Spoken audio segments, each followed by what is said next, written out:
We've got Jan Lambret, who's Global Head of Financial Markets Research at Rabobank, who joins us on the show from London. Jan, to begin with, now the outcome of the elections in France and Greece do seem like a big negative for Europe at large. But what are the next big signs you would be looking for from these two countries? Well, I think first of all, Greece, that's very much the focal point this week.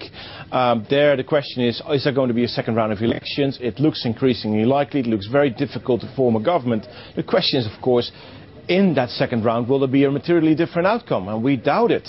And in the meantime, the clock's ticking. Greece has a lot of homework to do for the IMF and the Troika, and that homework is hard to do under a caretaker government. So that's the first focus. Secondly, though, on France, where does Mr. Hollande really stand? We think he's relatively mild right now, not just because he's won the elections, and that's a tradition in France after the elections to sound more mild, but also because he still needs to gain the seats in the parliamentary elections in mid-June. So until that moment, he doesn't want to really have a showdown with Germany. So that's a space we're watching as well over the next months.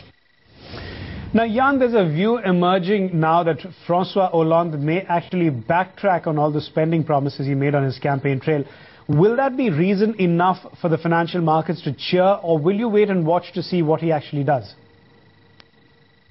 I think it really is up to what he actually does. This was a very heated presidential campaign. We know traditionally in France, a presidential campaign see a lot of promises, many of which are not kept or even broken there outright.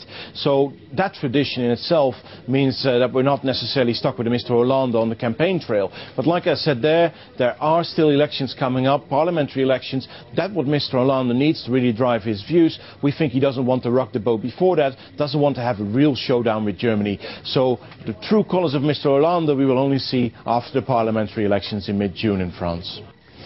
Now, Jan, just shifting the focus to Spain, Spanish banks are dragging down the European markets today. Can we expect that Spain will be forced to pump more money into bailing out its banks and then subsequently appeal to international investors for a bailout? No, the question is whether the two can be distinguished. Increasingly, I should say, the market is waking up to the fact that, for example, the LTRO has only acted to increase the nexus between the banks on the one hand and the government on the other hand. That's a very expensive way of saying that they're increasingly entwined. So the governments and the banks become harder to distinguish. And that's very much the picture here also for Spain, where yes, the government can bail out, of course, the banks, but then people will start worrying that the government can't really bear that bill. They'll be looking anyway for outside financing of that. So it's more likely in our view that when there is a bailout, a wholesale bailout for the Spanish banks coming up, that Europe will have to play a role in that sooner rather than later. Also, Jan, tell us what are the chances of Greece leaving the euro, and would you accept the argument that at least 2 to 3 of the weaker EU members will be forced to leave the EU within the next maybe 15 to 18 months?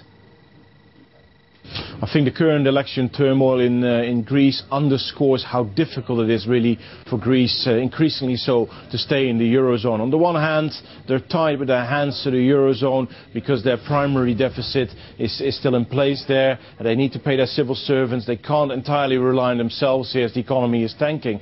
On the other hand, though, political reality is that people are getting fed up with the austerity measures, just as core countries are getting fed up with the bailouts, and the views emerging that Greece is this bottomless pit, and that can't happen. The core countries are also willing to play hardball much more with Greece now than, say, 2 years ago, because the banks have, to some extent, disentangled themselves from the Greek situation. Still a fear of some contagion there, of course, to come. I put the odds there for Greece leaving at better than even rising to 60, perhaps even 70%, as they may very well be the sacrificial lamb on the altar of a new Europe as it is being shaped, as people simply are running out of patience.